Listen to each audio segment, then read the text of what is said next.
بسم الله الرحمن الرحيم، والصلاة والسلام على أشرف خلق الله سيدنا محمد وعلى آله وصحبه أجمعين. إخوتنا الكرام، مشاهدي البرامج الهادفة لقناة القرآن الكريم من الجزائر، القناة الخامسة، أينما كنتم أسعد الله أوقاتكم بكل خير، وسلام الله عليكم ورحمته تعالى وبركاته. مرة أخرى ألقاكم في البرنامج الأسبوعي الخيري والصلح خير. أعوذ بالله من الشيطان الرجيم. لا خير في كثير من نجواهم إلا من أمر بصدقة أو معروف أو إصلاح بين الناس، ومن يفعل ذلك ابتغاء مرضات الله فسوف نؤتيه أجرا عظيما. صدق الله العظيم. إذن أسعد بلقائكم مرة أخرى ضمن البرنامج الأسبوعي والصلح خير، خلال هذا البث المباشر في ساعة من الزمن. وأسعد مرة أخرى لمرافقة فضيلة الدكتور سعيد بوزعي. السلام عليكم دكتور. عليكم السلام ورحمة الله أختي نصيرة. مرحبا بك. الله يبارك فيك. إذن كنا تابعنا في العدد الماضي من هذا البرنامج موضوعا معينا، وهو حق الارتفاق. فمن الحقوق التي جاءت بها الشريعة الإسلامية وكرستها رعاية للمصالح ودرءا للمفاسد والمظالم حق الارتفاق المتعلق بتحصيل منافع العقارات، سواء كانت خاصة أو عامة.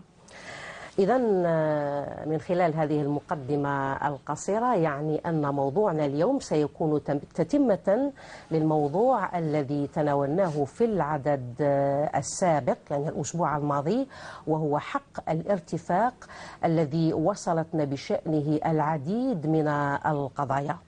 وهذه هي القضايا كما ذكرنا أيضا في العدد السابق متعددة ومختلفة، وذكرنا أن هذا النوع من الحقوق حق الارتفاق ليس من السهل فهمه أو استساغته في بعض الأحيان لبعض الذين يهمهم الأمر، وهذا ما جعل في بعض الأحيان الأمور تختلط على من يتواصلون معنا عبر هذا البرنامج. لهذا ارتأينا أن نخوض فيه مرة أخرى.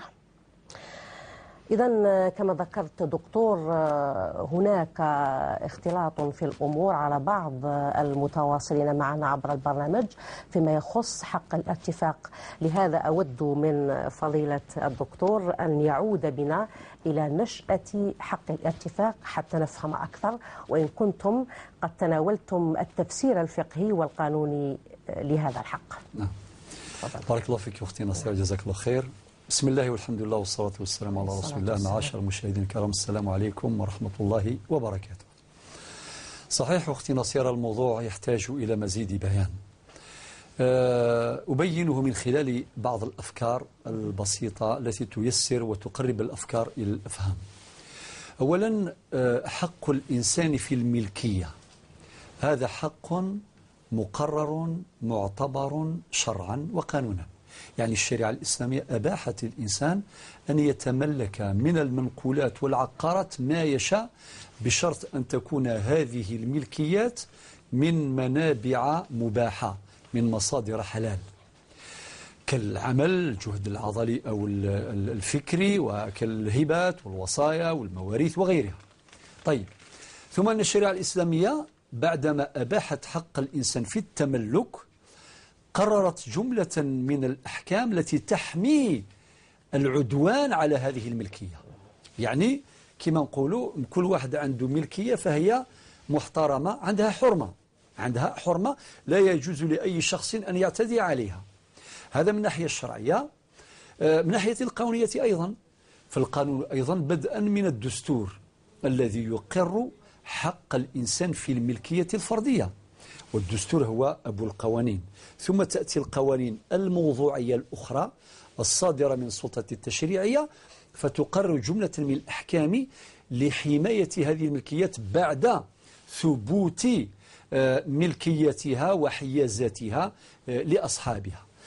والمشرع الجزائري، نتكلم على الجزائر بالذات، وطبعا وهناك قواسم مشتركة بين التشريع الجزائري والتشريعات الأخرى سواء كانت عربية أو غربية الإسلامية. تقررت جملة من الحمايات، منها ما يسمى بالحماية المدنية. الحماية المدنية ما معناها في لغة القانون؟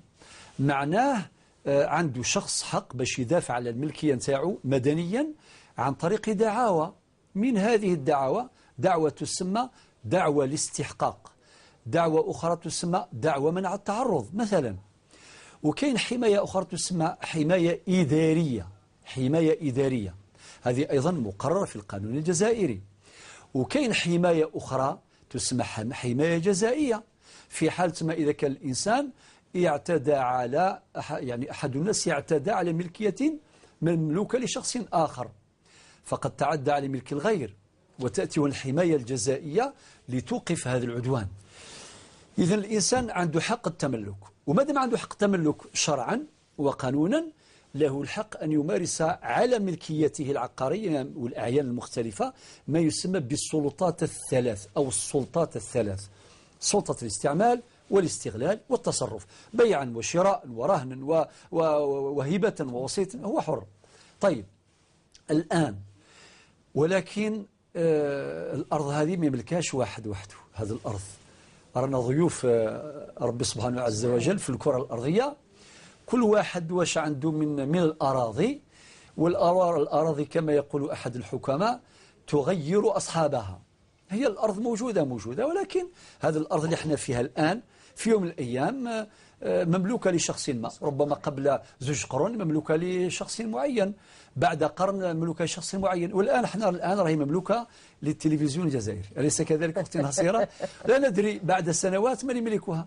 إذن الأرض هي وتبقى كذلك إلى أن يرث الله الأرض ومن عليها. لذلك سبحان الله باش ربي يعطينا إشارة مهمة جدا باش يقول ما تخليوش النزاع نتاعكم على الأراضي على بعض الأمتار أو السنتيمترات تكون هي السبب باش ديروا حروب وفتن ونزاعات، لأن رب سبحانه يقول للخلق جميعا ولله ميراث السماوات والأرض. فالله إذن هو الملك الأصلي للأشياء والعقارات والمنقولات ابتداء وأثناء وانتهاء، ولكن فقط الإنسان له سلطة التصرف في مدة معينة، قسم يعيش في هذه الحياة ثم ينصرف. ولكن الشريعة الإسلامية والقانون الجزائري قال لك يا لصاحب الأرض إذا كان أرضك كانت محصورة مثلا، محصورة، إما يعني ما معنى الأرض محصورة؟ معناها اللي ما عندهاش ممر يصلها إلى الطريق العمومي، طريق بيبليك، هذاك طريق عام أي واحد يفوت منه. ولكن المشكلة هو عنده واحد أرض هنا وباش يوصل طريق العام لهيه، وكاين أرض هنا، معليش نصرحها ولو بمثال مش عارف إذا كان المخرج نقرب أحسن هكذا. ضرك الآن هذا الإنسان أرضه محصورة، هو الطريق العام منا، باش يعبر منا يجي هذا فيعترض يقول ما تفوتش من عندي.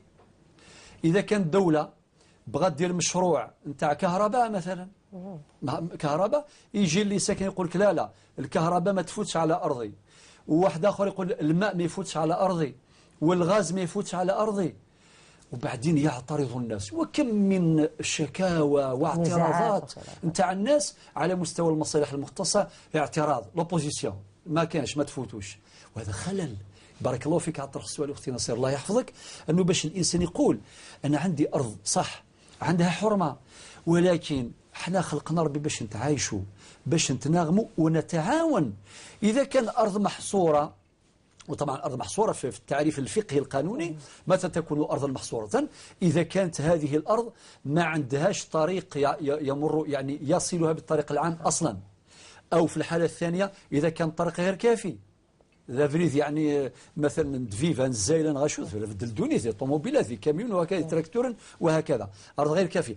أو إذا كان باش هو يدير طريق، هذا يكلفه تكاليف باهظة لا تتناسب وقيمة العقار المحصور.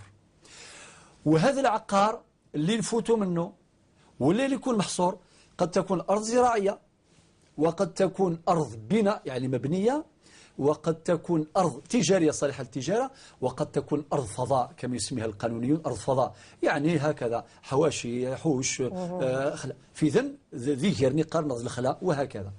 طيب سيدي الآن لازم يمر كي الماء كي التريسيتي كي الطريق وكذلك المسيل يعني تاع الماء إما لجلب الماء أو لصرف المياه، صرف المياه غير الصالحة، كل لاسينيسمو هذه كامل، هذه حقوق مقررة في الفقه الإسلامي ومقننة في القوانين الوضعية بما فيها القانون الجزائري. هذا يعني أن هناك تطابق بين القانون الوضعي والرأي الفقهي المستمد طبعا من التشريع القرآن والسنة. بارك الله فيك. هذه نتيجة ونكتفي بها، ولكن فقط إضافة خفيفة أنه أختي نصير هذه الحقوق، حقوق الارتفاق هي تقييد الملكية الخاصة.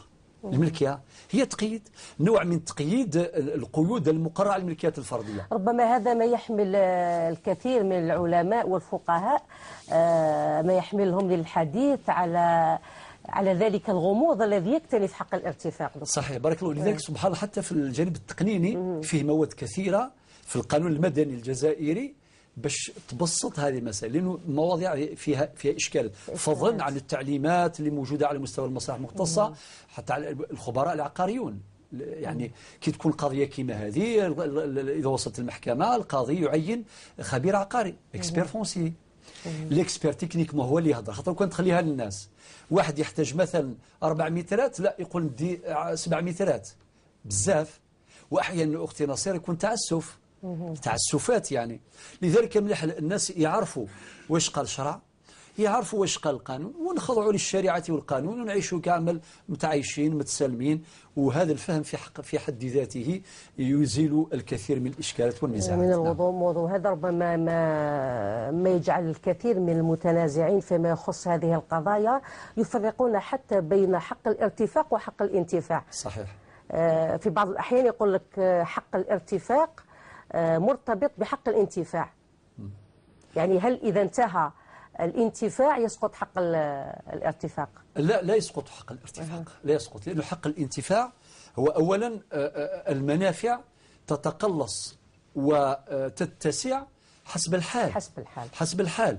ولكن أصلا هذه العقارات يعني المقصود نتاعها الأساسي هو الانتفاع منها، ويأتي هذا التقييد فيقلص من دائرة الانتفاع لينتفع الغير. لذلك من الشروط الفقهية القانونية للحديث أصلا عن حقوق الارتفاق الشرط الأساس أن يكون العقاران مملوكين لشخصين مختلفين.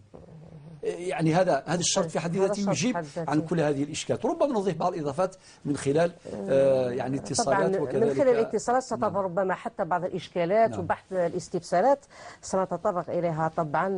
دكتور، لا أدري إذا كان معنا اتصال أم نبدأ بحول الله بطرح القضايا. إذن فاصل لمن أراد التواصل معنا لديكم هذه الوسائل.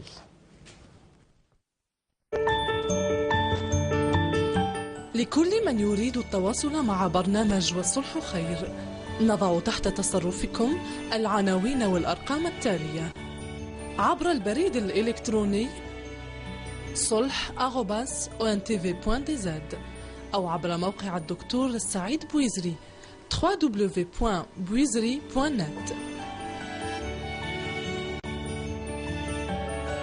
كما يمكنكم الاتصال على الأرقام التالية: 021 37 42 87 021 37 45 64.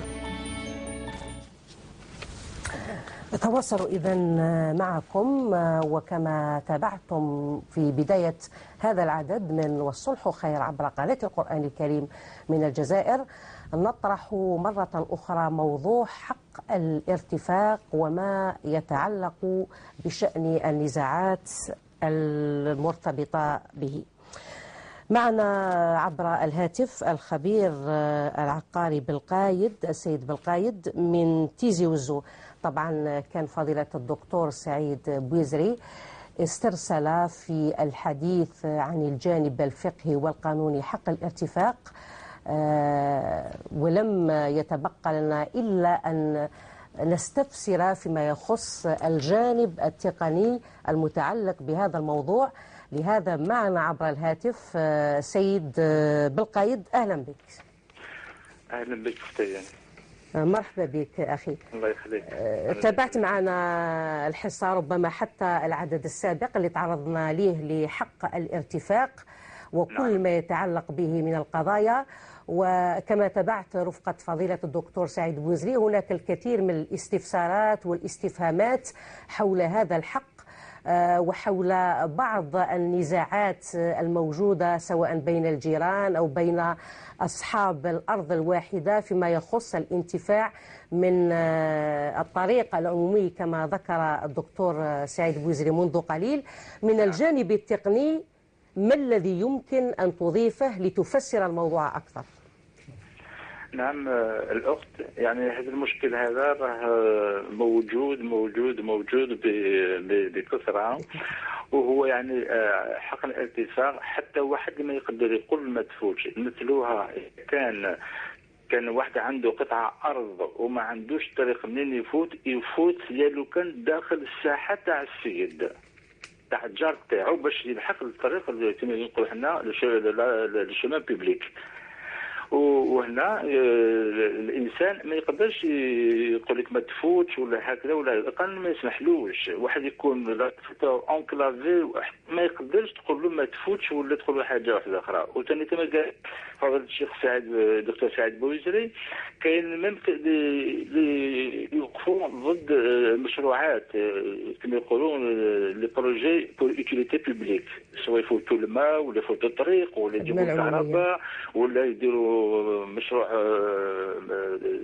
مستشفى، ولا ما عندهم حتى حق باش يوصلوا لوبوزيسيون. علاه؟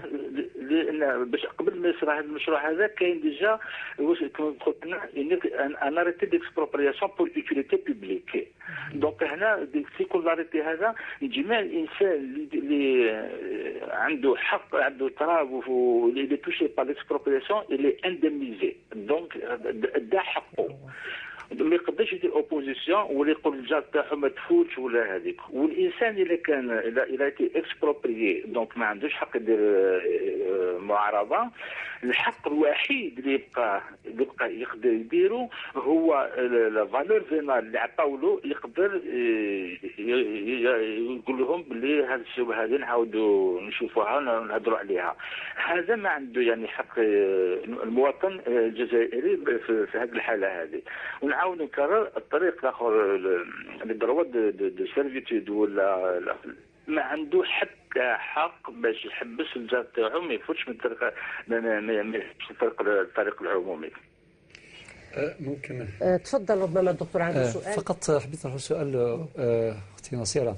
استاذ بالقايد، يعني في نظرك الفينومين هذا الظاهرة، وراك قلت في البداية المشكل هذا موجود بكثرة، اسكو يرجع لي مونتاليتي عقليات الناس ولا ليغويزم هذا؟ اسمح لي على المصطلح الانانيه. واحد يقول لك لا وتعدي غير كيني ولا شويه عادي نكواكاليو نتي تعدي نكواكال مدن، ولكن ويتجرويه. اين الاشكال؟ ولا الجهل كما قلت اختي نصيره وعندها الحق، يعني في هذا الجانب مليح الجهل بالقانون، وكان الجهل بالشريعه. يقول لك انا عندي ارضي ما يفوت حتى واحد. يعني على حسب التجربه نتاعك الله يبارك، واش تشوف الفينومين هذا كيفاش نفسروا هذه الظاهره؟ نعم نعم دكتور. هنا كما قالت الاخت يعني في الصح واش قالت هي، بصح الكلمه اللي قلتوها انتم يعني ليغويزم هو اللي راه متاثر في هذا في هذه الامور هذو. ليغويزم احنا شفنا شحال من مره واحد يسني يكون ينونكيت كومودو انكومودو ينونكيت والمول طراد يسني بلي راه قابل تفوت الطريق ومن بعد غير تلحق العام يقول خلاص ما تفوتش الطريق ما يفوتش في طرابي. هذا سيدي ليغويزم. وهذا المشكل هذا راه ينتشر كل ما راه ينتشر. بارك الله فيك. كان معنا إذن خبير العقار من تيزي وزو السيد بالقايد. بارك الله فيك على كل هذه التفسيرات فيما يخص الجانب التقني للقضية. مما فهمناه من تدخل أنه لا اعتراض على كل مشروع يمكن أو تريد الدولة أن تنجزه من أجل الخدمة العمومية. يعني جملة قالها ويعني تلخص كل ما قلناه، هو أنه حتى لو كان الدولة عندها مشاريع وهذيك المشاريع تحتم أنه الدولة توصل حتى لداخل ساحة المنزل تاعك فلا اعتراض لك عن ذلك. وهذا ما يتطابق أيضا مع ما قلته فضيلة الدكتور منذ قليل من الناحية الفقهية ومن الناحية القانونية. إذا ما كانش عندك تعليق أو كلمة، معنا تدخل من الشيخ عبدو. السلام عليكم، معنا الشيخ عبدو. وعليكم السلام. السلام عليكم فضيلة الشيخ، مرحبا بك. السلام ورحمة الله وبركاته. يسلمك، مرحبا بك. أولا أشكر إذاعة القرآن الكريم على هذه الاستضافة، العفو، وخاصة الدكتور تاعنا سعيد بويزري، بارك الله فيك. يمكن هضره شوطه الشيخ سقط عليه معليش. فوتوا رسائل ماذا بينا الكل يسمع والكل يفهم مهما اختلفت لهذا. نصير حريصه باش الرسائل تصل الى الجميع. تصل. نعم. حق الارتفاق جاك بنا ذيني اللعن. ايوه. ترى بنادم انا فدوس يلعب، انا فدوس سكوبريد في تساوي نسا خميس. مرة ديال سا خميس. عدد ذي الملكيه للعباد النظام. مرس خدمن قناة صرف المياه تعديد ذي الملكية للعباد النظام. مرس خدمن تريسيتي تعدد ذي الملكية للعباد النظام. ولكن نتسامر دور على غرز أدي يعوض السنين كافري ذاك تعدل قويلاو أدور القناة صرف المياه ني السنين كنت سرقي أتحفظ ذاك وتعدل قويلاو. نفس الشيء لانيتريسيتي مرة تخمر لانيتريسيتي داون سيلا ساسيني كيني ابوطو ياكي ترسل تقولوا فوالا. ان كيني الدكتور زيك اسمي اللي تجمعين ان تدار بدزنت في دار من وهذا يهمنا كثيرا الشيخ عبدو. دور الجماعة كما نقولوا في حل هذه القضايا قبل ما توصل الى رواق نتاع المحاكم. ايوا غادي تسدو ناك زيك اسمي اللي تجمعنا غبد في دار من سنت تجمعنا تدار بدزنت في دار من سنت يبسالك كور اللي نتاع جميل انت بسالك انا. ولكن ثورة تقريبا اغلب التدار نقصد شويه جمعيه انا ونكشف من الجلاقه جديد ما غالب وزري ورا الفكري تساوين ندير في الفكره وتنظري ورا. كاين اكيد تحكوا هي وتافزيك باغ اكزومبل افزيك ولا شغل نسعي ورا ازمور لافندو ان تروحوا يا كل قبل يدوز ورا نساع دير قويله بالدن نشرويني بزاف كيخامن بالدن يون راه غديني ازاكينا واخرى كاينه غير تعطر قويله ولا لا. ولكن الوقت يدني وترى الدكتور الجلاقي كان اجديد وزرع غير شو العقليه غادي وين يعني ما كاينش دنا سقلين في جمعه كاين تدار وخرا شويه وخرج شويه مليحه فوق ديما نسيت الى اصلا تنظلظ باش انت يهضر بي ادو غنسق ديما نسنا ما كاين الا نزيك هذا عاون العباد خطر المصالح العامه فوق كل اعتبار. بارك الله المصلحه العامه الى قصد مضى فوز وريش لو كان تعدي الحاجه تقع بوضيك القرض رائح خطر سجل المصلحه يجي نفعل اكل الامه الاسلاميه والامه العربيه. رسالة وصلت. اقدر نو يوث الشيخ سعيد ذيني ضراني ان كي كان السنه دي روح ادفنو قويله وروح ادفنو قويله اي لو يساعه 11 متر كذا العرض ذي الطول يساعه 300 متر. ابا نفضان كي وراو باتماثني ونفضان كي واتماثني اسمي دوعان فضيق لا شي دنا وسدني في نار وري ندعني نعس ندشو ندعني نروح نخدم بريد ديالنا ما شاء الله. شتيني تجد شويه طاح نكذب كل دين شويه طاح تظنون في ساعه في مانيك نعم يعطيكم الصحه تساقي تركزه تساقي تفهمي العالي. اخوني يبارك ربي رساله قويه جدا يا شيخ سعيد اخويا. بارك الله فيك. الله يسلمك اخويا سعيد وبارك الله فيكم. الله يسلمك. وارد وقلا يلوان اخويا ينومون زمر اقلق ما يلوان ان شاء الله. بارك الله فيك. شكرا لك الشيخ عبدو على هذه المداخله القيمه. اللي نرجو من فضيلة الدكتور أنه يشرح لنا شوية، لأنه ما نفهمش أنا مليح المازرية وحابة نفهم هذا الموضوع بالذات. أختي نصيرة حريصة باش تبلغ الرسالة للجميع. جزاك الله خير أختي نصيرة، بارك الله فيك. طيب إن شاء الله نبدأ نعلق كي تكون مكالمة أي مكالمة نتوقف يعني. تفضل. الله يبارك لك الفضل.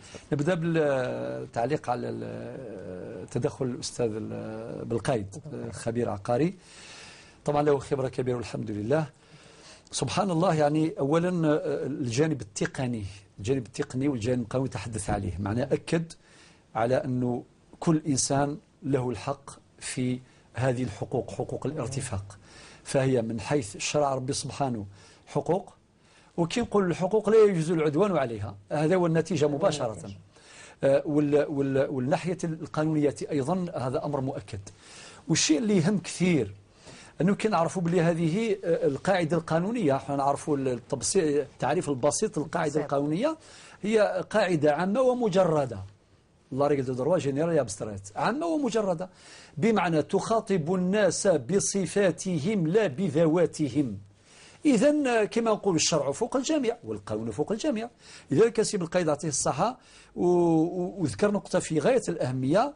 تيقولوا كان يفوت في الساحة نتاعو، راكي أشرتي لها أختي نصيرة، كي كان يتكلم تفكرت كلام عمر الخطاب، نعود باختصار. قالوا هذاك كانوا ما يمرش على أرضه، قالوا لو لم أجد إلا بطنك، يعني فوق كرشك ونفوت هذا الماء فوق كرشك. يعني السلطان، علاش قال سيدنا عثمان رضي الله عنه إن الله يزع بالسلطان ما لا يزع بالقرآن. دروك إذا كان واحد يخاف ربي ويسمع الشرع والقانون يطبق والسلام، ما كان حتى إشكال. إلا ما كانش يأتي سلطان القانون ليلزمه ويخضع لذلك. ثم كانت الحقيقة الاعتراض على أمر الله. بارك الله فيك. ثم ذكر موضوع التعويضات، هذه باش يعرفوها الناس. كاين دبارة، كاين معايير لتقدير التعويضات. يعني يفوت ممر ولا أي مشروع من المشاريع اللي تفوت في الأراضي نتاع الناس، وأصحاب هذه الملكيات يتحصلون على تعويضات مالية. بلا مواسم تحقوش يعني مثير شوية. أذكر مرة النساء يعني برك نساء يخليوا بزاف حقهم للخاوة هكذا. أختي نصيرة كان تنازلوا تماما، تنازلوا في يوم من الأيام فات مشاريع نتاع الدولة الطريق وكذا وفيها ملايير الله يبارك. وبعدين النساء طالبنا بحقهن في المال دراهم.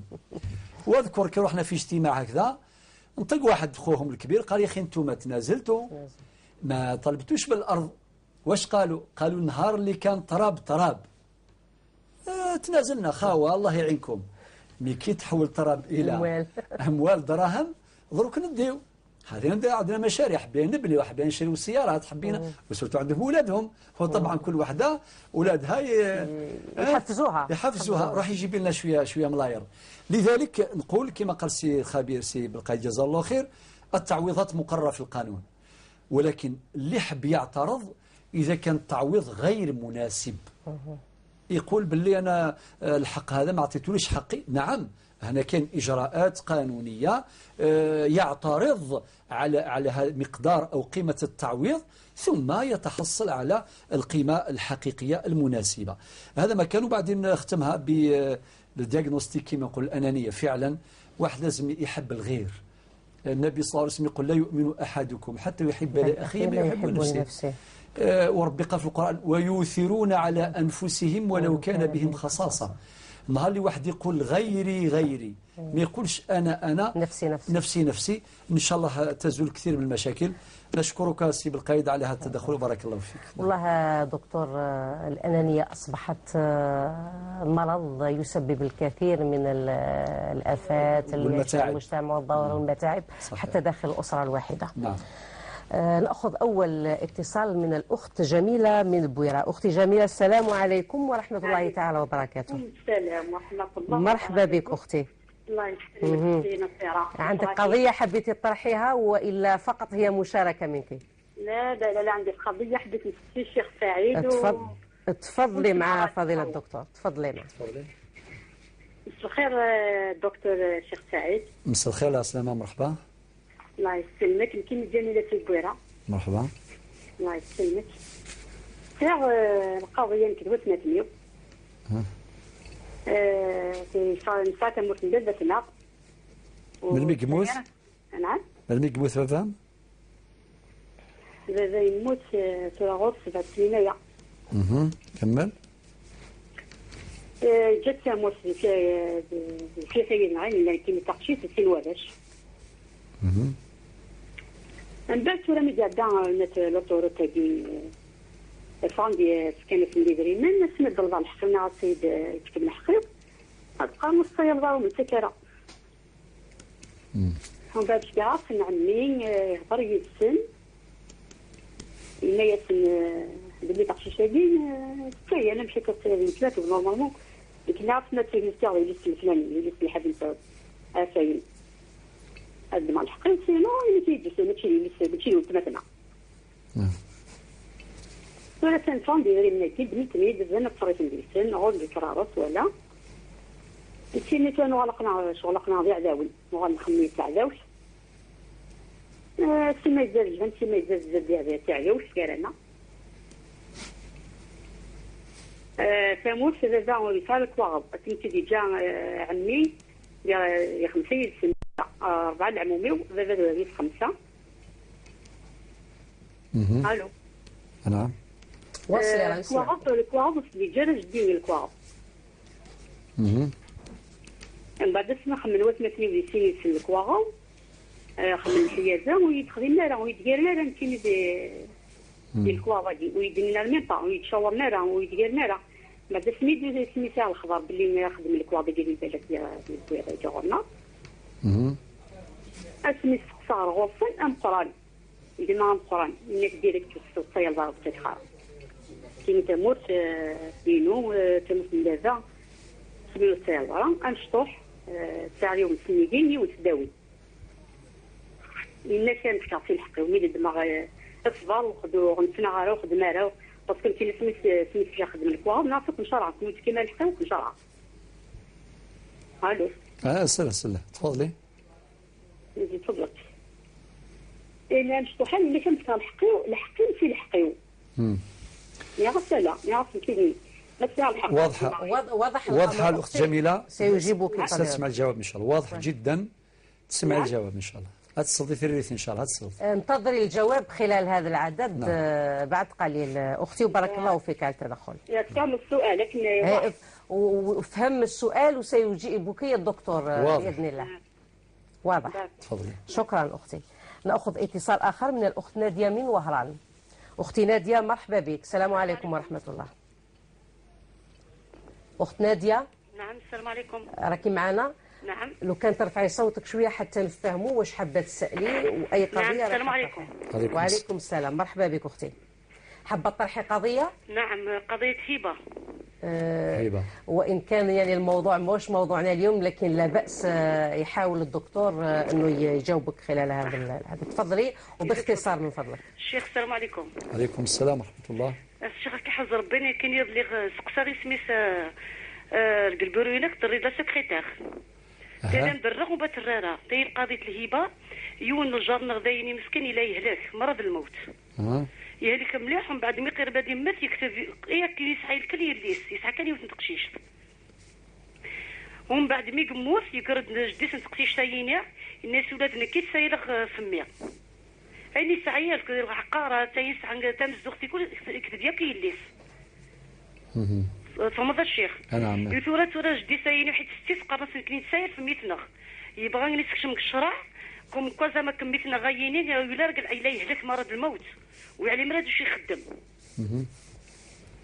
يثورة اللي باين يتصح من خاطر اسكو تاقشي تايني كتسيهضو ربي سنين كاس تقلم الورث نغا تفقد الهبان يليس ويما سدا تاقشي تايني حباباس يكتب راني يما سكسب حاشا يديس يقاد العموميس ناس اسمها متو قاد العموميو نغ قاد غبابه ديما كل سوف نخان اكون وين كل رزق نون يسوى لي باين الشيخ صح انا الصحاره انا غتقلم الورث.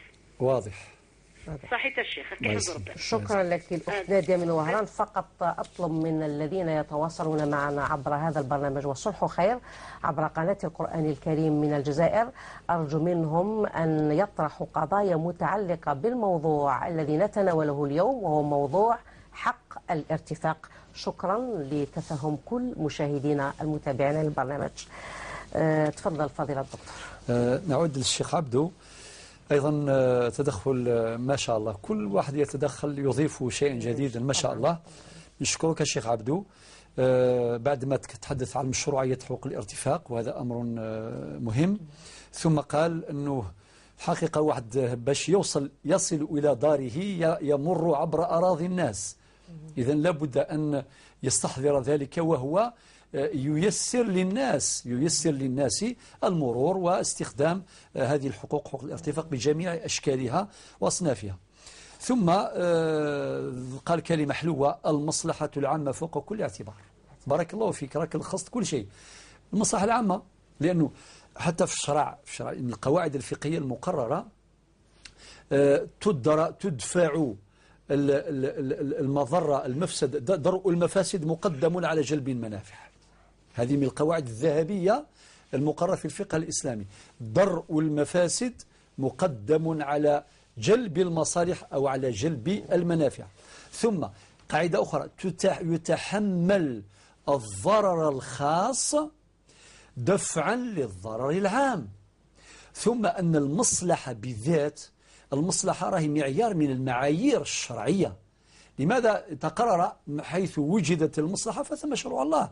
لذلك ترجيح المصالح العامة على المصالح الخاصة هذا أمر مهم جدا، له أصول في شرع الله عز وجل، له جذور في القوانين، وله أيضا منطق يؤيده. لذلك نشكرك الشيخ عبدو. ثم تحدث عن نظام ثجمعث. حقيقة نظام ثجمعث وكان يدعو إلى تفعيل نظام ثجمعث، وقال زمان كي كانت ثجمعث تخدم خدمتها قضايا هذه تحل، أي واحد يعترض يروحوا له مباشرة. وطبعا ثجمعث تملك من السلطات الكثير، السلطة المعنوية. هذاك الإنسان عايش داخل دشرة يعني، وداخل في مكان معين، عايش مع ناس، ما يقدر يعيش وحده ولا يدير هذا العالم وحده. لذلك لابد أن يخضع للنظام القائم، والنظام القائم يقتضي ذلك حتما، وهذا من لوازم التعايش المشترك. لذلك إن شاء الله رسالتك وصلت.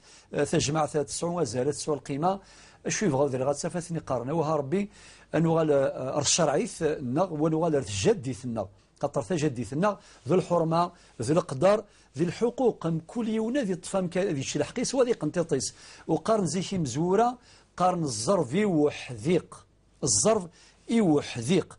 لذلك شجر الزيتون قال لك بكري حتى عندنا أفاندو، يعني أختي نصيرة أنت ممكن مثلا عندك شجرة تملكينها شجرة الزيتون في أرض شخص آخر، الأرض نتاعو والشجرة نتاعك، وتروحي وتلقطي الزيتون وعادي ما كاين حتى مشكل، وطبعا تمري على أرضه لا إشكال يثار، نظام أفاندو. طبعا له مبرراته ومسوغاته التاريخية زمان، ولكن الآن راح يزول تدريجيا وتقريبا ينعدم في كثير من المناطق. ولكن حب يقول كمثال بلي حتى أفاندو هذا أراه معمول به ولا يثير إشكالا. معنى موضوع العقليات والذهنيات هذه كان راقيا باللغة المعاصرة متحضرين.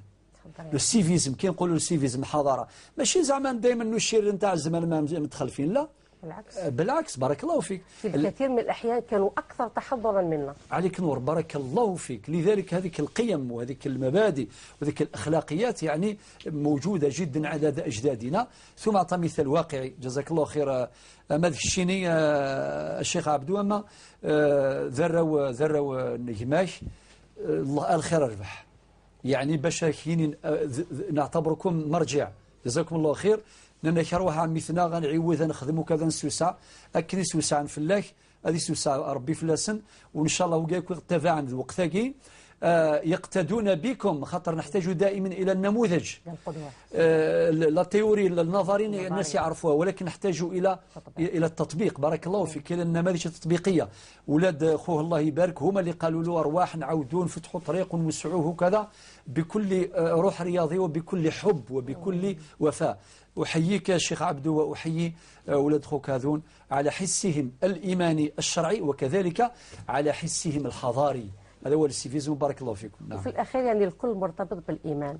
ما دام نعم. الإنسان يعي أنه لا يمكن أن يؤمن إلا إذا أحب لأخيه ما يحب لنفسه. صحيح. لا يمكن إلا أن ييسر على الآخرين ويحاول أن يجد طريقة للتعايش معهم فيما يخص سواء حقوق الارتفاق أو حقوق أخرى أو حتى واجبات بين مثلا الجيران وأفراد الأسرة فيما بينهم.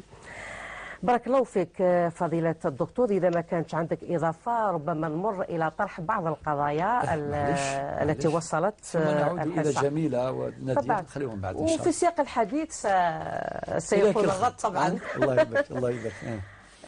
نبدأ بقضية الأخ عبد القادر من المدية. قال: لدينا ممر في أرضنا مؤدي إلى الطريق العام، تم استغلاله، يعني أنهم يستغلونه منذ 21 سنة، ومنذ أسبوعين فقط صاحب الأرض اعترض ومنعهم من العبور، وذلك بوضع سياج، وقال أن 21 سنة من الانتفاع من خلال هذا الممر يكفي، ويريد كما يقول أن يسترجع حقه. نعم.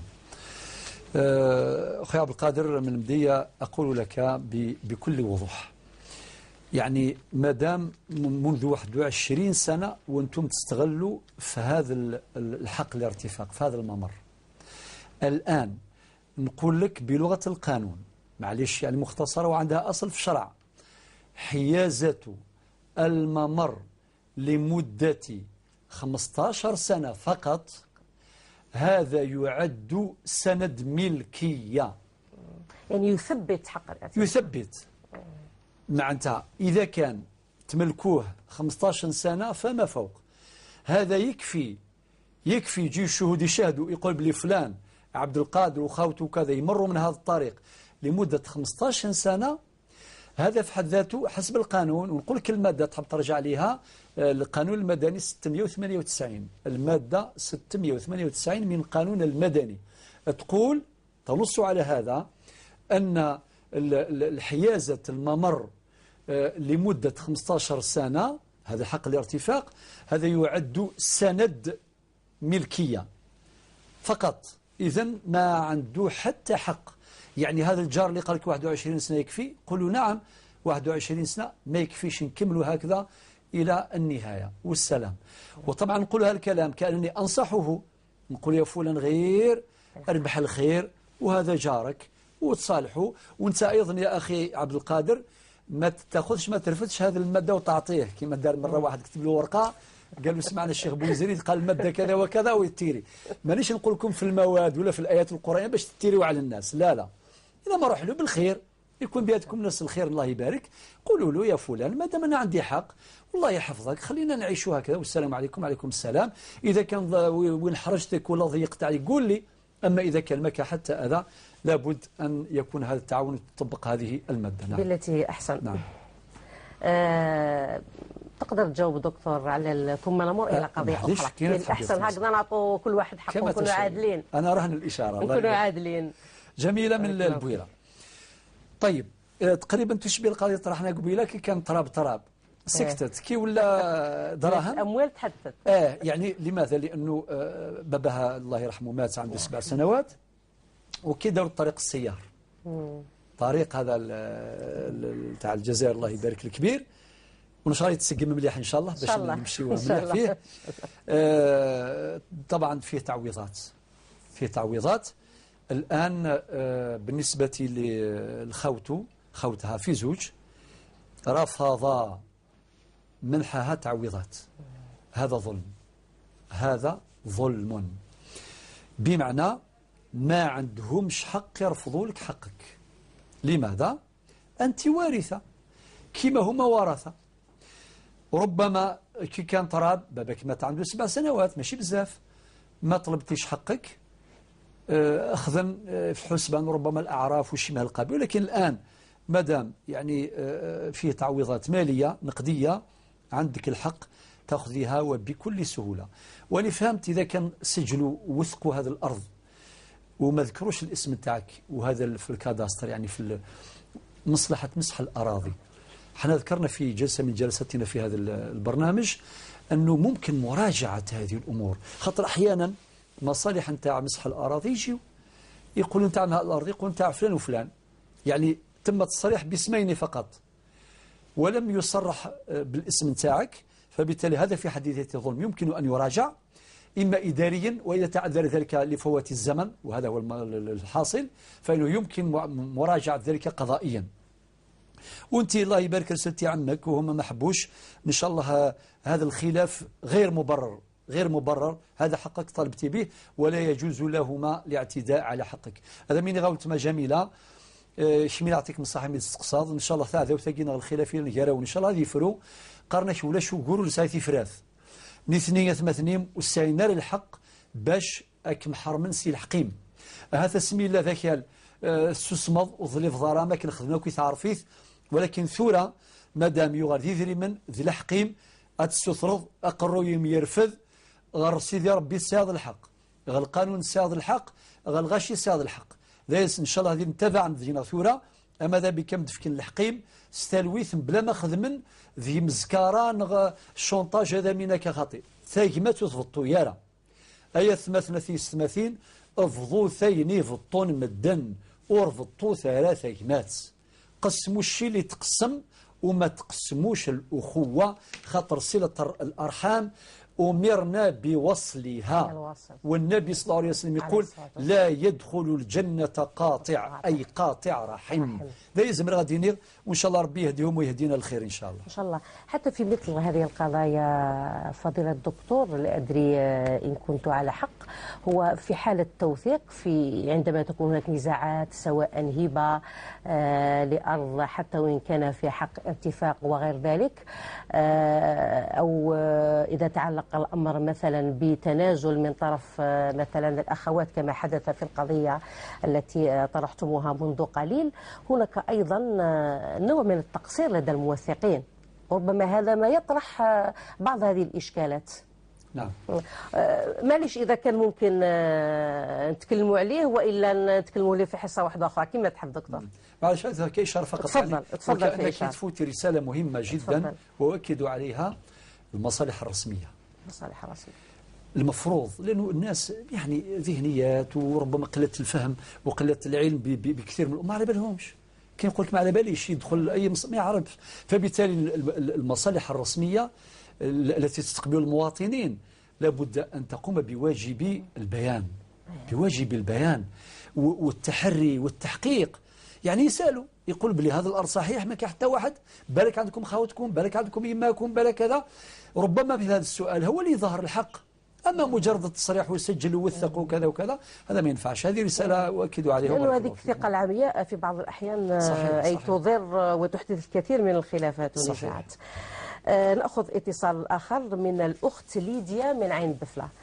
أختي ليديا مرحبا بك. ألو. السلام عليكم أختي ليديا، ارفعي بصوتك شوية برك باش نسمعوك. مساء الخير شيخ بوادري، مساء الخير عليكم. مرحبا. مساء الخير أختي، عندك قضية تطرحيها؟ وي عندي قضية نحكيها لكم. عندي خاصة بحق الارتفاق ولا في موضوع ثاني؟ وي بيان سور في الموضوع. تفضلي راه معك فضيلة الدكتور، طرحي عليه الموضوع وحاولي أنك تختصري، ومرة أخرى نطلب منك أن ترفعي صوتك شوية. معذرة. عندي قضية اللي أرض تاعي الله يرحمها خلاتها لي ولا باش خاوتي.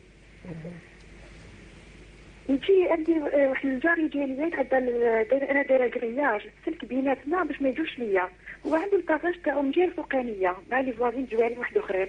يجي يقول لي هبط لي كرياج يسرق لي 4 متر من الارض تاعي انا وخوتي. يقول له يا شيخ وعلاش راك تأدي الارض تاعي؟ يقول لي واحد العداله ندير طريقه عليك بالسير، ومشي حنا اللي بعنا له باش نديرو الطريق، تكون خالتي اللي باع له مات الله يرحمه، دار له الطاقاج تاعو من الطريق الفوقانيه. وكي شاف واحد الجواري 3 هما جيران تفاهموا عليا، حطوا الكريات وسقطوا لي 3 متر.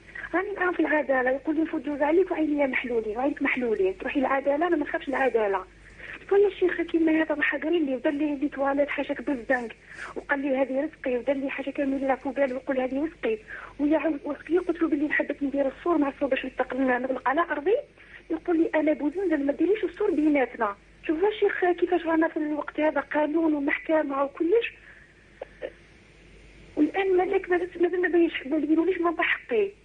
الشيخ راح تعيط لي الدوله المحكمه عيطت لي بخبير راني نستنى في دركا، ويا الكرف ما الكرف ما عندوش طريق باش يدوز عليا ديال فوق هذا الباطاج ماشي الفوقانيه. كان الشيخ معايا. من فضلك فقط أختي، يبدو أن القضية شوية معقدة، وماذا بيك تخلي رقم الهاتف تاعك عند الزملاء حتى يتصل بك فضيلة الدكتور يوضح لك الأمور جيدا. بارك الله فيك على طرح قضيتك والثقة في البرنامج. معنا أيضا الأخت منيار من عنابة. هذا الاسم شوية غريب، لا أدري إذا نطقته صحيحا. أخت منيار هكذا. السلام عليكم. وعليكم السلام. السلام عليكم أختي. وعليكم السلام ورحمة الله. أختي تفضلي معنا. الحمد لله، الحمد لله في نعمة. وكيف حالكم أنتم وأهل عنابة؟ والله حبيت نسأل الشيخ ولي الحمد يعيشك يفرحك. الحمد لله. سؤال عليكم. الحمد لله. أختي ماذا بيك لو كانت بعدي شوية على جهاز التلفاز هكذا نسمعوكم مليح وتسمعينا. لا نقصته. شكرا. وي تفضلي. حبيت نسأل الشيخ عندي سؤال. عندي الوالد توفى. كي توفى ديما يقول لي الدار راهي باسمك، نكتبها لك ليك وانا عندي 3 بنات واخ واحد. والدقائق نتاعو الاخرى يقول لي نكتبها لك ليك.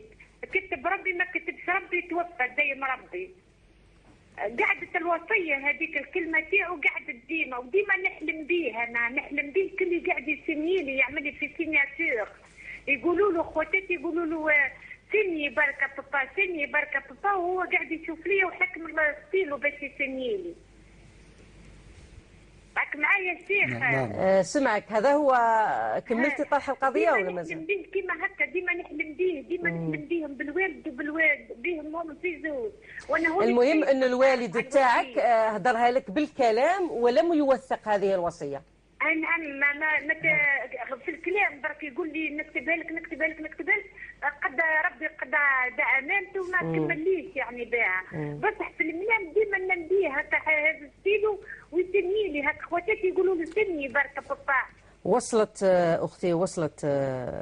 ربي يجازيك. وصل السؤال تاعك. واحد ما حبوش كيما نقولوا الوصيه تاع الاب ما حبوش يطبقوها يعني. اسكو يعني ينجموا الوصيه تكون يطبقوها ولا لا الشيخ؟ او فضيله الدكتور رايح يجاوبك على هذا الامر. ربي يجازيك. بارك الله فيك. ربي يحفظكم. مع السلامه. بارك الله فيك. مع السلامه. السلام عليكم ورحمه الله. تفضل فضيله الدكتور. طيب. معنا قضيه ناديه من وهران. نعم قضيه ناديه من وهران. هبه. شوفي اختي ناديه، ركزي معايا مليح. هو تصرفات المريض مرض الموت. انت قلتي حاولت نفهم كلامك مليح. قلتي مرض الموت، وطبعا مرض الموت معنى ذاك المرض نتاعو هو اللي جعله ربي سبب لوفاته. طبعا وفاة واحدة يقول لك تعددت الأسباب والموت واحد. وبعدين قلت ما يعرفش واش يدير، لا يعلم ما يفعل. معناه إذا كان الإنسان فقد الكفاءة نتاعو، فقد كما يقولوا القدرات العقلية نتاعو، تصرفاته لا تنفذ. وخاصة أنه مرض الموت. بمعنى هذا من جهة ثانية هو عنده ورثة آخرون، أكيد عنده خوف أنه كي يموت ممكن الأعمام يجي ويستوليوا على واش يملك وكذا، وهذيك الطفلة تبقى يعني بلا حق. فهذا التخوف نتاعو درك حنا ما نقولوش مشروع ولا غير مشروع، الله أعلم، يختلف من سبب من حالة إلى حالة. ولكن الذي يهمنا في هذه المسألة نقول لك مادام ما كانش يعلم واش يتكلم وتصرفاته في مرض الموت، هذيك لا تقع. معناتها نطبقوا عليها قواعد الميراث. وقواعد الميراث في هذه الحالة البنت مادام كونها واحدة ترث النصف بنص الكتاب.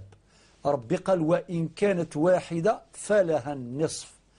مادام عندها النصف الله يبارك، والنصف الآخر يؤول إلى الورثة الآخرين طبقا للفريضة الشرعية. هذا واش نقدر نقول في هذه المسألة. إذا كان مازال فيها إشكال يا أختي نادية، عندك وسائل التواصل معنا، تواصلي ونفيدك بأكثر تفاصيل. نعم. أحسن الله إليك فضيلة الدكتور. نواصل مع الإجابة على تساؤلات بعض المتدخلين. عندنا الأخت ليديا من عين دفلة. والله هذه اللي طلبتي منها على كل حال باش تعطينا يعني رقم الهاتف. من الأحسن أنه تتواصل معها. أفضل. لماذا؟ لأن فيه بعض التفاصيل ما استوعبتهاش كثير، ولكن هكذا باختصار. بالنسبة لحق الارتفاق، حق الارتفاق إذا كان طبقنا المادة 697، إذا كان العقار كان بسبب التجزئة، عقار تجزئة عقار إما عن طريق القسمة أو عن طريق المبادرة عن طريق الميراث، هنا لا يمكن أن تخرج حقوق الارتفاق من هذه العقارات التي كانت محلا إما لميراث أو قسمة أو مبادلة أو بيع، طبقا للمادة 697 من القانون المدني الجزائري. هذا من جهة. من جهة ثانية هذه تاع دورة المياه ويديرها وكذا ويضر، لا، ذكرت قبيله أختي نصيرة تكلمت عن الجيران وحق الجوار وكذا. يعني وراه النبي عليه الصلاة والسلام يقول لا ضرر ولا ضرار. ما يلزمش واحد يدير النقمة يقول بغى يضر جاره ولا واحد من العائلة يدير له دورة المياه كرمكم الله قدامه باش يضره ولا يدير. هذه تسمى تعسفات، والتعسف مرفوض ولو كان في استعمال الحق. عندنا نظرية كاملة في الفقه الإسلامي وموجودة أيضا في القانون الوضعي. علاش نعطيها الإشارة وقتنا صار؟ لأنه باش نقول للناس كثير من القوانين مأخوذة من شرعنا والحمد لله. يعني باش نستعرب اللي ما نجيبوا الشرع ونجيبوا القانون في نفس الوقت. نظرية التعسف في استعمال الحق، معنى حتى واحد إذا كان حقه لا يجوز له أن يتعنت، أن يتعسف، أن يمارس الشطط في استعمال حقه. أتدرون لماذا؟ تحقيقا لهذا التعايش، تحقيقا لهذا التعايش. النبي عليه الصلاة والسلام قال لا ضرر ولا ضرار، إذا باش يدير دورة المياه وكذا وكذا. أما يقول روحوا العدالة، والله غير هذا الكلام الذي طبعا نحن نقر بعدالتنا، رانا في ظل دولة جزائرية جمهورية جزائرية ديمقراطية شعبية والحمد لله، والأحكام تصدر باسم الشعب الجزائري طبق المادة 275. يعني كل هذا عارفين والحمد لله. ولكن كي تكون مسألة بسيطة علاش نروح للعدالة؟ سيد الأمور واضحة واضحة. لماذا كل حاجة وكانه تحدي؟ ما عجبكش الحال كما قال واحد، قال له روح البلطو الكحل، يقصد القاضي، وروحوا حتى البرنوس البيض ثاني مليح، يعني غير مليح كاع، ولكن والابيض هو الذي يحمل الكثير من التفاؤل. عليك نور سيدي، بارك الله فيك. هذه فتوى نتاع اختي نصر. هاي الله يبارك. يعطيك الصحة فضيلة الدكتور. عندنا أيضا القضية التي طرحتها الأخت منيار من عنابة. طيب، والدها الله يرحمه كان في كل مرة يقول الدار باسمك الدار باسمك، ولكن سبحان الله سألتيها وقالت لك ما وثقش. شوفي يا أختي الفاضلة، باباك الله يرحمه برحمته الواسعة، ربي يرحم جميع موتى المسلمين، مادام ما وثقهاش لأنه وثقها، لو كان وثقها دارها هبة. يعني حتى ولو كانت وصية سا ديبون اش يكتب. إذا كتب هبة في حياته، إذا كتب وصية هذه، إذا كتب هبة هكذا دوناسيون، هذه تنفذ حال حياته بشرط أن تكون في كامل قواه العقلية، بشرط أن لا تكون في مرض الموت، وإلى نطبق المادة 204 من قانون 84/11. أما إذا كان هذه وصية، هذه اسمها تيستامون. أنا واش يقول النبي صلى الله عليه وسلم؟ إن الله قد أعطى كل ذي حق حقه فلا وصية لوارث. أنت وارثة. متى تطبق الوصية هذه؟ حتى ولو كانت فيربال شفوية، إذا أجازها الورثة الآخرون.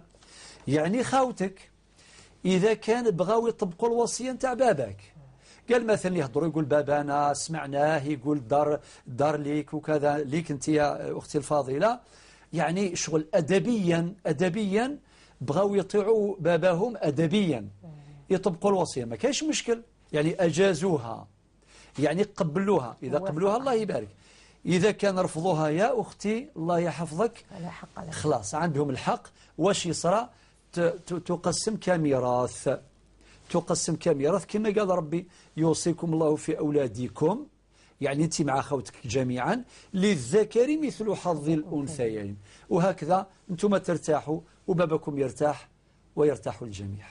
الجميع وحاجة ما دايما. الله ينعم. نعطيك أيضا الفرصة فضيلة الدكتور لتجيب على قضية السيد رشيد من سطيف. قال: كنا في حياة والدنا نرتفق ممرا يؤدي بنا إلى الطريق العمومية، وبعد وفاة والدنا منذ شهرين فقط صاحب الأرض قال: منحت هذا الممر لوالدكم لاعتبارات تحدث معهم عنها، لاعتبارات صداقة، جيرة، ربما معرفة خاصة بهذا الشخص المتوفى أي أب هؤلاء، والآن يقول لا مجال لذلك. يقول: كيف نتصرف معه؟ نعم أخي رشيد مصطف، أولا اللي قال لك هذا الكلام مرفوض من الناحية الشرعية، لأنه في حياة باباك كان باباك يمر من هذاك الطريق ما مر، الله يبارك. وقد قلنا قبل حين وفي الحصة اللي فاتت بلي هذه حقوق شرعية وقانونية وكذا، الله يبارك. ولكن لاعتبارات كما قلت عندهم اعتبارات صداقة محبة وكذا إلى آخره، ولكن بعد وفاة والديك هذا الحق الارتفاق سيبقى. عندنا في الشرع حاجة اسمها حلوة اسمها الاستصحاب، معنا هذه حقوق ثابتة، حقوق ثابتة ما يغيرهاش. صافي لبابكم مدلوا وكي جيتوا انتم ما مدلكمش، اولا من باب الوفاء يسمح لكم حتى انتم تمروا، وكيف بابكم عنده صداقة ما شاء الله معه، وكي جيتوا انتم يحقركم يقطع لكم طريق يدير السياج ولا يمنعكم، لا. وزيد الناحية القانونية نقولوا ثاني أيضا يا أخي إن شاء الله يكون تبع فينا، أو في قانون الأسرة قانون 84/11 القانون ينص على ما يسمى بمكونات التاركة، يعني الأشياء التي تورث الأعيان المالية عقارات ومنقولات، وتورث الحقوق المالية المحضة اللي هي الديون لدى الغير، وتورث كذلك خيارات الأعيان، خيار العيب، خيار الوصف المغروب فيه، خيار التعيين إلى آخره. هذه عبارة فقهية ماشي في القانون، هذه فقهية. وكذلك ما يتعلق بحقوق الارتفاق، يعني انتم ورثتوا الأرض ورثتوا الطريق اللي في الأرض هذيك ورثتوها، معناها طريق موروثة، معنى جاركم هذا ما عندوش الحق يقطع عليكم طريق. يا ناس وسعوا الطريق على الناس، ربي يوسع عليكم ويوسع علينا. أكتفي بها. يوسع علينا جميعا. وهذا ما يؤكد مرة أخرى ما قاله فضيلة الدكتور أن حق الارتفاق يثبت ويورث. نعم. معنا آخر اتصال ربما نأخذه لأن الوقت يكاد ينتهي. الاتصال من أخت سامية من تيزي وزو. أختي اطرحي القضية تاعك باختصار لأنه لم يبقى معنا من الوقت إلى القليل. السلام عليكم ورحمة الله. السلام عليكم. مرحبا بك. السلام. الو. تفضلي نسمعوا فيك. تفضلي أختي طرحي. معليش الشيخ مشوالي. تفضلي راهو معاك وباختصار فقط. الشيخ ملي بينا مثل ما عرفت كلمة في تساوي على صواب معليش. نيمرو 026 12 74 41 هكذا على المباشر. على المباشر. الله يسلمك. شوفي سعة قلب فضيلة الدكتور. بارك الله فيك أختي، ما لا تواصلي مع الدكتور سيجيبك على انشغالك. قضية أخرى مطروحة أيضا على البرنامج. السيد محمد من العاصمة يقول: أنا أنتمي إلى جمعية سكنية منذ 15 سنة، أنجزنا سكنات على قطعة أرض وزعت بالتساوي على كل المستفيدين، لكن للأسف اكتشفت عن طريق مهندس البناء الذي كان ينجز لمنزلي، اكتشفت أن جاري أخذ من أرضي 30 سنتيمترا، وهذا دون الحاجة إلى منفعة معينة من أخذه تلك الأرض، مع العلم أن هذا الجار هو أيضا مهندس بناء ومن القائمين على إنجاز سكنات هذه الجمعية. انتظرت سنوات ليعترف بذلك أو ليطلب مني أن أسامحه، لكنه لم يفعل. للعلم يقول هذا المتحدث: لا يهمني أن أسترجع حقي، لا أريده، إنما فقط أريد أن يخلص هذا الجار نفسه من هذا التجاوز أمام الله، فهو جاري وصديقي وأجد كثيرا من الحرج في الحديث إليه بهذا الخصوص. نعم. أخي محمد من العاصمة، بارك الله فيك. اش نقول لك يا أخي، كي قلت بلي هذا اللي دار هذا التجاوز هو مهندس، معناه إنسان عارف، لأنه ممكن واحد ماهوش خبير ولا ما يعرفش، ممكن يغلط. هكذا أختي نصيرة، واحد مهندس معناه عارف. احنا في الفقه عندنا قاعدة حلوة أيضا، يقول لك الصغيرة تأخذ حكم الكبيرة. إذا صدرت واحد يعني هو خبير، فبالتالي ما نقولوش ما عندوش حق الخطأ، لا، كل بني آدم خطأ وخير الخطائين توابون. لذلك الأخ محمد الآن كما ورد في الرسالة نتاعو أنه ماهوش رغبته في الأرض، ولكن المبدأ في حد ذاته مهم جدا. لابد أن نعطي قيمة للمبادئ والقيم أكثر من هذه الأمور المادية التي تفنى ومآلها الزوال. لذلك يا أخي انتظرت سنوات، أنا أقترح عليك مجرد اقتراح، شوف وسيط، لأنه أنت راك حريص باش تحافظ على صداقتكم ولا محبتكم إلى آخره والجوار راكم مع بعض. لذلك اقترح أنه يكون وسيط فيما بينكم، وسيط نتاع الخير. والأخت نصيرة بدأت بالآية القرآنية: إلا من أمر بصدقة أو معروف أو إصلاح بين الناس.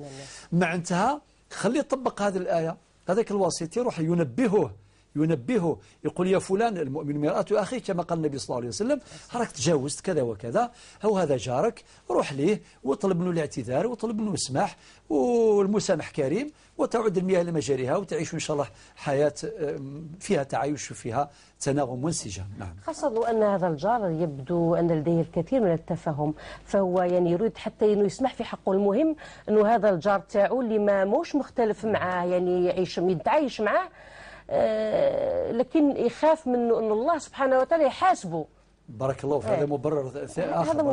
هذا مبرر آخر. نعم. نأخذ آخر اتصال من الأخ سالم من برج بوعريريج. أخي سالم، مرحبا بك. السلام عليكم ورحمة الله. إذا كانت عندك قضية حاول أن تطرحها باختصار، لأن الوقت لم يتبقى منه إلا 4 دقائق. بارك الله فيك نصيرة. تفضل. مساء الخير أستاذ. مساء الخير، على السلامة سي سالم، حبابي. واش راكم سي سالم؟ لاباس بخير سي سعيد؟ الحمد لله الحمد لله. هكذا هضرت قبيلي كان سي سعيد. تفضل براحتك. الحيادة غوري الكارطو مغار 19 سبتمبر 70. عاودي، ما فهمتش مليح. مات الوالد؟ غوري مرسو وكال. عندي مرسو ترابط. ايوه. المدهي تاع الشيخ، والشيخ توفى. وحنا قسمنا انا وخوتي وديا، مازال ما درناش كواغر. يكون ولد عمي ينوض في 2002 2003 دار حيازه سرقه، والحيازه شهرها في نوفمبر 2005. نهار اللي فقتلو خرج له كارطه سي سعيد. راك تسمع فيها سي سعيد؟ أنا نسمع فيك. نعم. خرج له كارطه، وقال انا هضرت معاه قبل ما نخرج له كارطه، قال لي يا ولدي، قال لي انا عندي حيازه ما نخرجش. بس هو دار عنده 2 شهود، ماهوش من اهل القريه، خاطينه كل. وانا عندي الكارت تاع الشيخ، قلت لك 19 سبتمبر 70،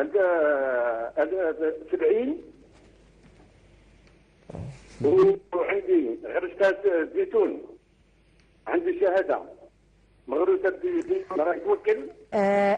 اخي سالم من برج بوعريريج، معذره وقت البرنامج انتهى، بقى في اتصال مع الزملاء تاعنا رايحين ياخذوا كل المعلومات اللي ادليت بها وربما الاضافات اللي تريدها. ايضا بامكانك يعني إبقاء الاتصال معنا أيضا عبر خط الهاتف تاعك، اتركه لدى الزملاء، سيتصل بك الدكتور ويجيبك على هذه الاستفسارات. لكل من تابعنا عبر قناة القرآن الكريم من الجزائر، شكرا لكم والسلام عليكم.